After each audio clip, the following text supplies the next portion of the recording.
Okay. Just so that we know who you are, one thing about swivel chairs, you tend to swivel, try not to swivel. Okay. Remind me if I'm doing it or something. Okay, if you could tell us your full name, your job title, and the company you represent.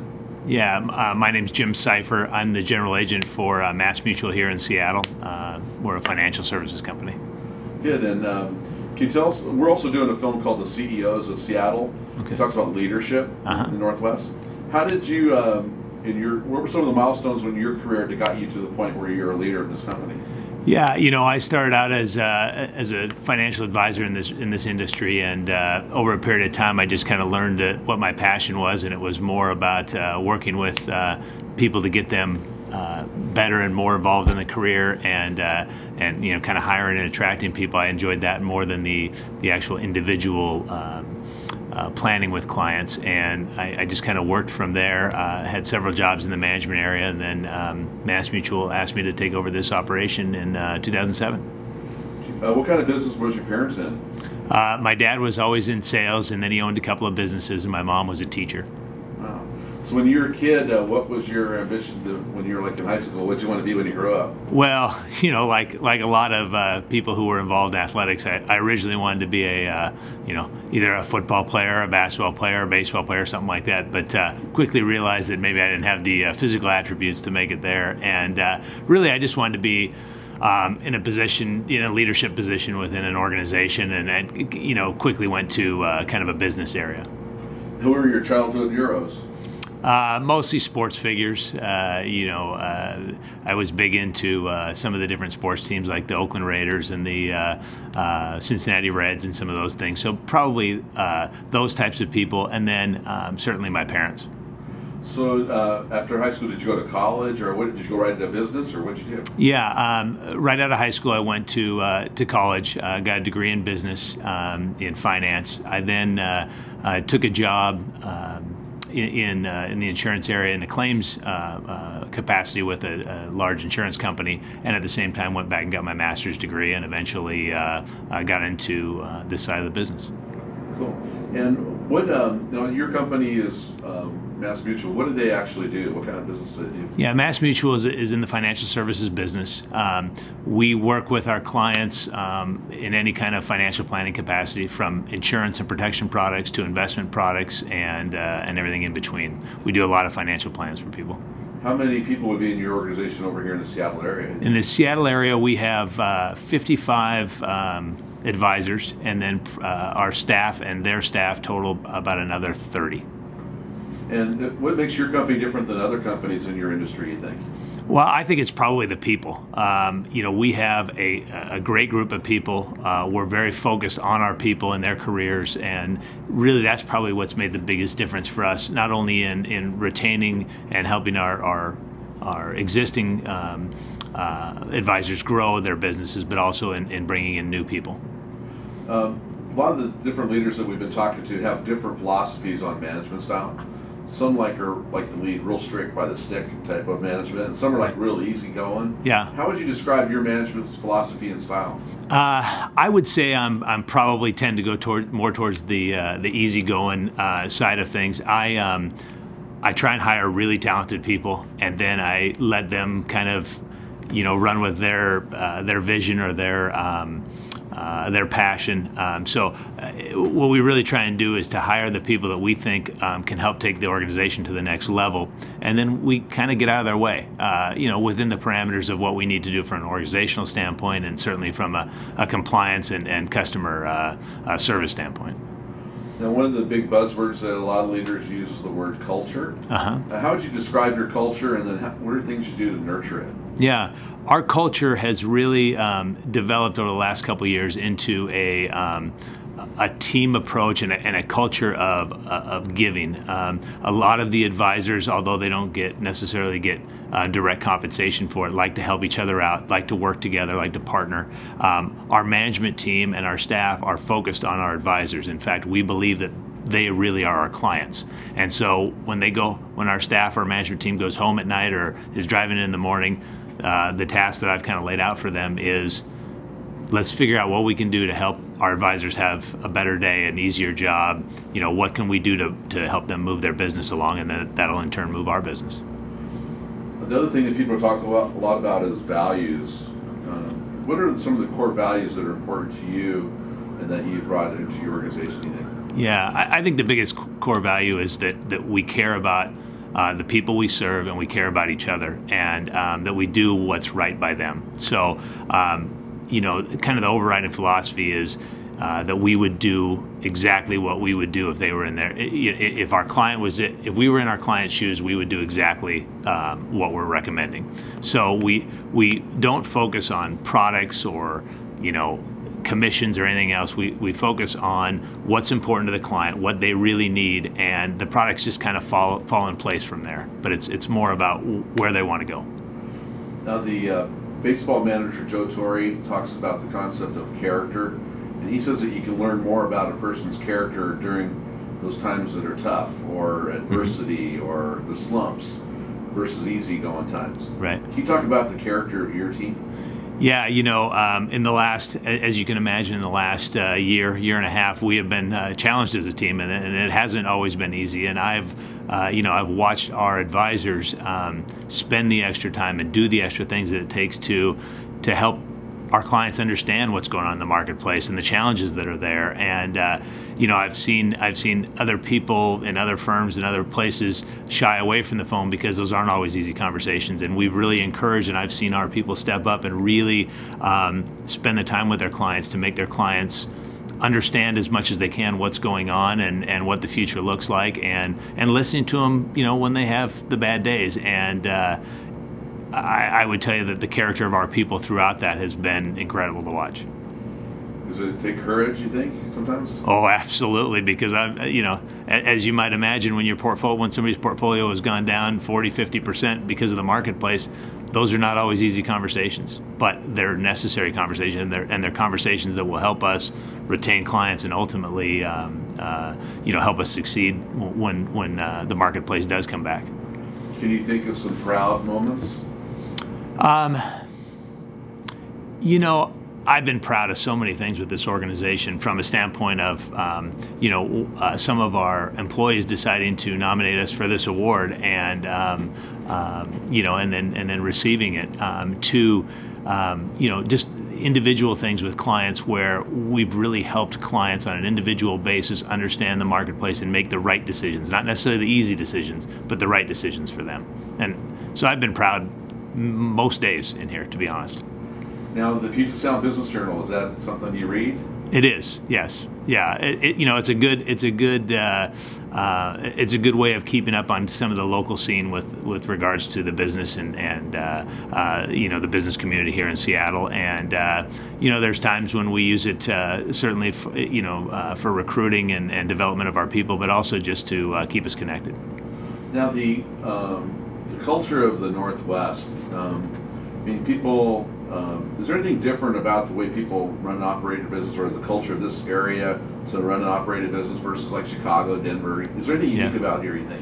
Yeah, it's certainly more laid back than some of the bigger cities in the East Coast, and there's certainly a different way that you talk to clients and work with clients. Mass Mutual has 85 agencies across the country, and all of them are different in a lot of ways. What works in New York City doesn't necessarily work here in Seattle, and so we've really tried to develop the culture around Seattle. It's a little bit different for me because I was born and raised here, so I'm used to Seattle. I don't have some of the other cities or some of the other parts of the country, how they do it. I've just naturally grown up here, so it doesn't seem foreign to me. What do you think are some of the secrets to the success of this organization? Again, I hands down, it's the people. It's all of our advisors, it's all of our staff and management people all working together, to serve our clients. And we've got a great company that has great product behind it, but we're not limited to that product, and we're not limited to what we do for clients. So I still think, hands down, the biggest thing is our people. Now, in business, they don't really give out Academy Awards, but getting a recognition as one of the best workplaces is a pretty cool thing. Absolutely. And it was, for me, what was neat about it, it was our employees and our partners, suggesting that we are one of those places, and then taking the time to to give the input and do the surveys and that kind of thing to allow us to win this award. To me, that was validation that we're doing some things right for these folks and that they're appreciative of it, and it was a great honor. What are some of the things that you do to help enhance a positive workplace? What are some of the things that some people like are doing, have good 401ks, but they do like picnics, or they do trips to Alaska, or they play Wii at work? Yeah. What are some of the things that you do and your team does, you think, to enhance a positive workplace? Yeah, we have a lot of different social events, whether they just be small gatherings or, a few times a year, I have everybody out to my house for some different events, a Christmas event, also a pre-fall sales campaign event. We also do a couple things with our top advisors where we take them on trips. So we've gone to places like Cabo San Lucas and San Diego and Palm Springs and different things as reward for doing a good job. And those are some of the things, I think it's, as much as the big things, I think it's the small little gatherings that we do quite often. You'll see a half dozen to a dozen people doing that that are keys to the culture. It seems like everybody I've interacted with are really cheerful. Yeah, it's a good group. They they seem happy. They seem cheerful. That's one of the things that we really feel like if you show a positive attitude and everything that you do reflects a positive attitude, then I think it's easier for our clients, and it's certainly a better place and a more fun place to work. Now, as companies grow and as teams grow, sometimes it's hard to keep the culture alive, or it gets diluted. What are things you do or your team does to help bring, when you get a new person in, how do you get them immersed in the culture? Yeah, we have, of course, our training programs and that kind of thing, but we have a kind of a way that we welcome them. We do a picture, we do their bio, we send that out to everybody, both in email form and in hard copy form. We recognize them at meetings. We walk them around and introduce them to people, and we just try to make them feel at home. What's really been neat is that a lot of our advisors, who have been here a long time and have seen people come and go at times, really embrace and reach out to those people and spend 5 or 10 minutes with them, and that's important.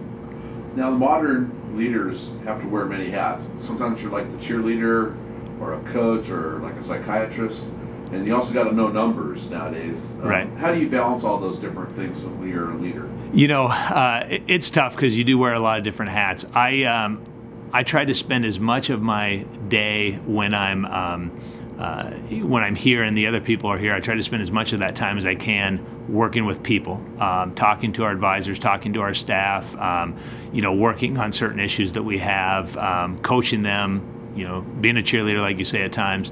And I try to do that, the other work, the other things that need to happen during the off time. But there are times when you certainly, those things cross over and you have to work at them together. But my philosophy is try to spend as much time as you can with your people. Now, being a leader is almost like being in a fraternity. Mm-hmm. Do you hang with other leaders of other organizations, or do you have mentors, or who do you bounce ideas off of? Yeah, Mass Mutual has a real strong culture of that within the agency system, and I have several of the other general agents, the people who are running these agencies around the country, who are friends of mine and who we get together with on different occasions throughout the year. Both formal and informal, to talk about different things and bounce ideas off each other. Now, for a lot of kids nowadays, when you ask them what they want to do when they grow up, they used to be firemen or police officer, but a lot of them say, I want to be a leader at a company now, or be a CEO, or be a top dog. Right. What advice would you give to a 13-year-old kid that says, I want a job like yours? I think it's work hard at everything you do. It's try and do the best at everything you do. Whether that's school or sports or your social activities, just try and be positive about everything and work hard at everything, and eventually you'll build your own style. You'll become a leader just naturally, and things will happen. Education is certainly important, but so are some of the other non-tangible pieces. Now, the other baseball guy, Tommy Lasorda, talks about the concept of game face, or tone at the top. He says when you're the leader, he used to have to remind himself when he opened up the locker room door, that everybody's looking at him to sort of sense what's going on, so he had to put on his game face. Right. As a leader, do you sense that you have to make sure you're cognizant of your attitude? Definitely. I've always been somebody who has been, the glass is always half full. I've always been pretty positive, and so I haven't had a lot of challenge with that. But there are times, certainly, especially in the last year and a half, where there's been some tough days. And at the end of the day, I always tell my management team, we're positive in front of everybody. We're happy. We've got our things going, and then if we need to, we can close the door and fight amongst us about what really needs to happen to make to make the changes necessary. But when you're out in front of people, your team, you definitely need to be positive and upbeat about things. Now, you could work for any company in your industry. Why do you work for this one?